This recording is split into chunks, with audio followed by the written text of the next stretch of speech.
ভয়ংকৰ বানত বিপৰ্যস্ত মণিপুৰৰ ৰাজধানী ইম্ফল। মুষলধাৰ বৰষুণ, বিভিন্ন স্থানত ভূমিস্খলন।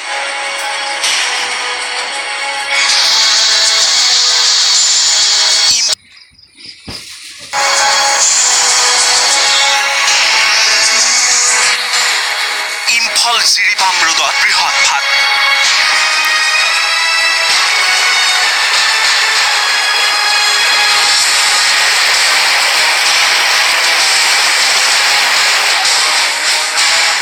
মণিপুৰৰ ইম্ফলত বানৰ সংহাৰী ৰূপ। বানত বুৰ গৈছে বন বিভাগৰ কাৰ্যালয় চৌহদ, আৰক্ষী সঞ্চালক প্ৰধানৰ আৱাস। চাওক, প্ৰলয়নকাৰী বানত কিদৰে ডুব গৈছে এইখন স্কুল বাছ। বানে সৰ্বাধিক ক্ষতি সাধন কৰিছে পূব ইম্ফলত। ৰাষ্ট্ৰীয় ঘাইপথৰ ওপৰেৰে পানী বাগৰাৰ ফলত ব্যাহত হৈ পৰিছে যাতায়াত ব্যৱস্থা।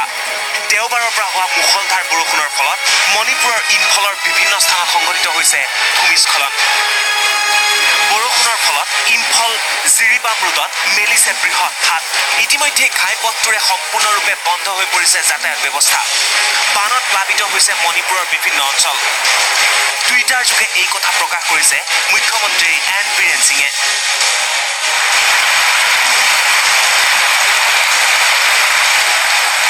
বানৰ বাবে বুধবাৰে মণিপুৰত বন্ধ থাকে চৰকাৰী কাৰ্যালয়ৰ লগতে স্কুল কলেজ। ইফালে বিপদসীমাৰ ওপৰেৰে গৈছে ইম্ফল, থৌবাল, লিলং, আইৰিল, নাম্বুল আৰু নামবাল নদীৰ জলপৃষ্ঠ।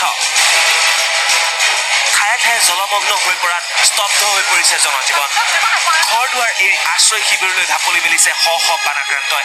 আনহাতে বতৰ বিজ্ঞান কেন্দ্ৰৰ মতে 15 জুনলৈ মণিপুৰৰ বিভিন্ন স্থানত অব্যাহত থাকিব বৰষুণ। বৰষুণ অব্যাহত থাকিলে আৰু অধিক ভয়াৱহ পৰিস্থিতিৰ সন্মুখীন হ'ব লাগিব মণিপুৰ। মণিপুৰৰ পৰা নৰেন মেইজি, news 18 Assam North east.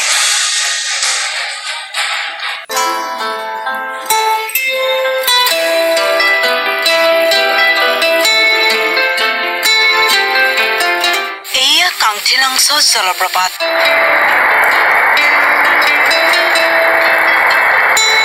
Karbi পাহাৰৰ বুকুত লুকাই থকা এক অনন্য সৌন্দৰ্য।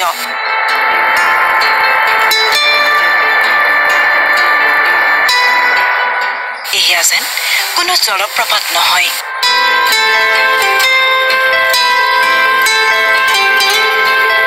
যেন কোনো চিত্ৰকৰৰ অপূৰ্ব চিত্ৰকৰ্ম। কোনো খেয়ালী চিত্ৰকৰে অঁকা ছবিৰ দৰেই সুন্দৰ এই কাংঠিলাংছ।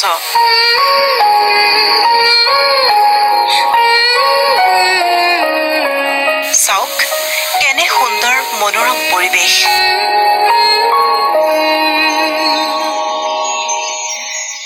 শুদ্ধ বগা গাখীৰৰ দৰেই পাহাৰৰ টিলাৰ পৰা জিৰি জিৰিকৈ নামি আহে পানী।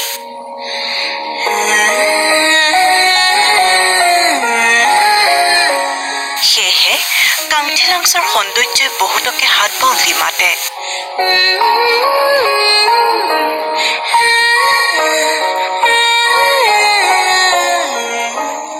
সেই অভিশপ্ত দিনটোত হাত বাউলি মাতিছিল নীলোৎপল আৰু অভিজিতকো। প্ৰকৃতিক ভাল পোৱা এই দুই যুৱকে হয়তো এই কাংঠিলাংছৰ পাৰতে পাৰ কৰিছিল কিছু ক্ষণ। কোনে জানিছিল বা কোনে ভাবিছিল এয়াই যে আছিল দুয়োৰে শেষ পল।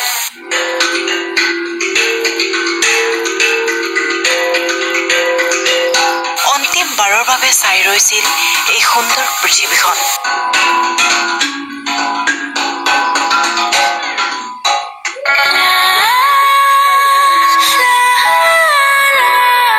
ইফালে এয়া ভেলোঘাট বা ভেলোঘাট জলপ্ৰপাত।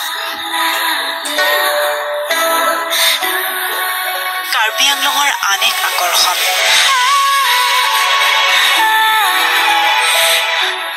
আপুনি আজিলৈকে যিমান জলপ্ৰপাত দেখিছে তাৰ তুলনাত এই ভেলোঘাটৰ সৌন্দৰ্যই কোনো গুণে কম নহয়।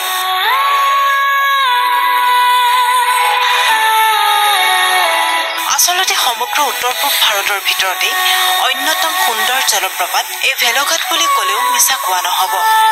চাওক, কিমান সুন্দৰ, কেনে সুবিশালী জলপ্ৰপাত।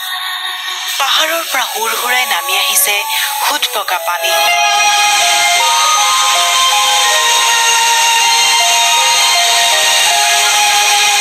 যে এই ভেলঘাটৰ নাম কিমানে জানে বা কিমানে শুনিছে।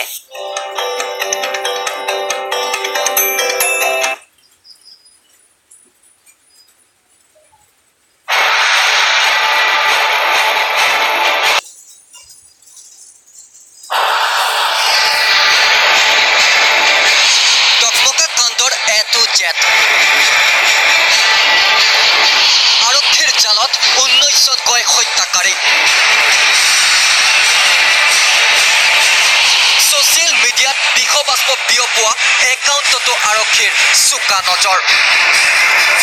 33/18 গোচৰ তথা আণ্ডাৰ ছেকশ্যন 302/34 IPCৰ দ্বাৰা আৰক্ষীৰ চলিছে তদন্ত।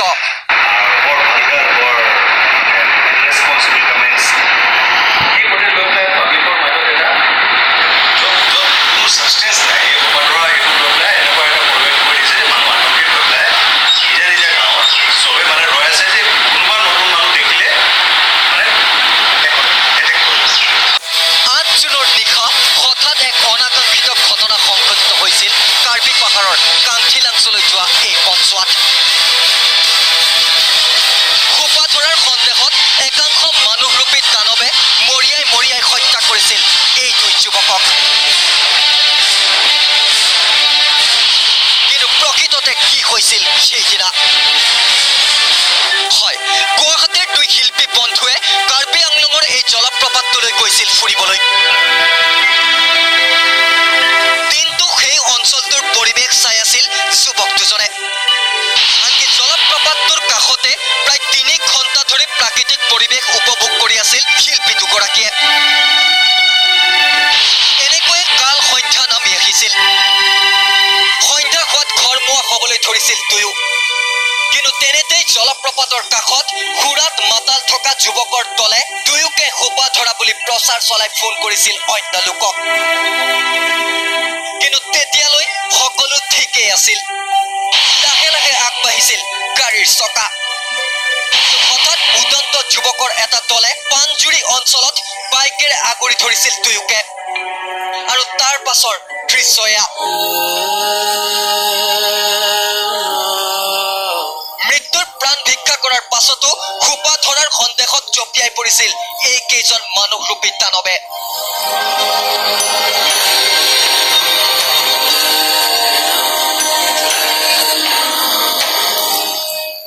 ঘটনা সংঘটিত হোৱাৰ পাছদিনাই ADGP মুকেশ আগৰৱালাই নিজেই সময় নষ্ট নকৰি উপস্থিত হৈছিলগৈ ঘটনাস্থলীত। কিয়নো এনে ঘটনা কেতিয়াও কল্পনা কৰা নাছিল অসম আৰক্ষীয়েও। শনিবাৰে আৰক্ষীয়ে অভিযান চলাই গ্ৰেপ্তাৰ কৰিছিল মুঠ 5জনকৈ লোকক। কিন্তু সেই অভিযান শেষ হোৱা নাছিল আৰক্ষীৰ। নিশা 2 বজালৈ চলিছিল অভিযান, য'ত আৰক্ষীয়ে ঘটনাৰ লগত জড়িত মুঠ 16জনকৈ হত্যাকাৰীক শনিবাৰে নিশাই গ্ৰেপ্তাৰ কৰিছিল। আমি চাব গ'লে কিছু কিছু কিছু শ্লোগান আছে যে ফাঁচি দিয়ক। তো আইনৰ হিচাপত আমি আমাৰ কাম হ'ল আইনৰ হিচাপত প্ৰচিডিউৰটো ফ'ল' কৰি পেলাই আমি এৰেষ্ট কৰিম, ইণ্ট্ৰগেশ্যন কৰিম, তাৰপিছত কেছ তদন্ত কমপ্লিট হ'ব। আমি এইটো হিচাপত চাৰ্জশ্বিট দিম আৰু জুডিচিয়াৰী আছে। জুডিচিয়াৰী উইল ডিচাইড কি কোৱাণ্টাম অফ পানিছমেণ্ট কি হ'ব লাগে। নাম্বাৰ 1 প্ৰতিমূৰ্তি স্থাপনাটো লৈ পেলাই তেওঁলোকে দাবী কৰিছে, তেওঁলোকে মেমৰেণ্ডাম দিছে, এইটো কনচাৰ্ণ কোৱাৰ্টাৰলৈ যাব, এইটো আৰু কেনেকৈ কি এক্সামিন কৰিব লাগে এইটো কনচাৰ্ণ অথৰিটি এইটো ডিচিশ্যনটো ইন ডিউ কোৰ্চ যি এক্সামিন কৰি পেলাই যিটো ভাল দেখে এইটো হিচাপতে কৰাব। ছেকেণ্ড ঘটনা হৈছে এইটো নিষিদ্ধ কৰি দিব লাগে। I think that is not the solution. মোৰ হিচাপতে এইটো সলিউশ্যন নহয়, সমস্যা সমাধান এইটো নহয়। আজি ইয়াত যদি হৈছে আৰু ঘটনাটো কিয় হ'ব পাৰিলে আৰু ঘটনাটো কিয় হ'ল আৰু আমাৰ হিউমেন নেচাৰৰ কিমান পাৰভাৰ্চন আছে সেইটো সিদিনা দেখা গ'ল ঘটনাটো। চ' আজি যদি চাপ'জ তেনেধৰণৰ বা যদি ধৰক বেলেগ কিবা এটা ঘটনা বেলেগ কোনোবা এটা ঠাইত হ'ল, হয় টুৰিষ্ট স্পট হওক বা নন টুৰিষ্ট স্পট, আপুনি কি একফালৰ পৰা গোটেই এৰিয়াবিলাক তেনেকৈ পৰিস্থিতি তেতিয়াও শান্ত হোৱা নাছিল। দেওবাৰেও চলিছিল আৰক্ষীৰ অভিযান আৰু অভিযানৰ অংশ হিচাপে ৰূপসিং প্ৰ, ঘনসিং বে আৰু বৰ্ড প্ৰ নামৰ আন 3জন হত্যাকাৰীকো গ্ৰেপ্তাৰ কৰিছে আৰক্ষীয়ে।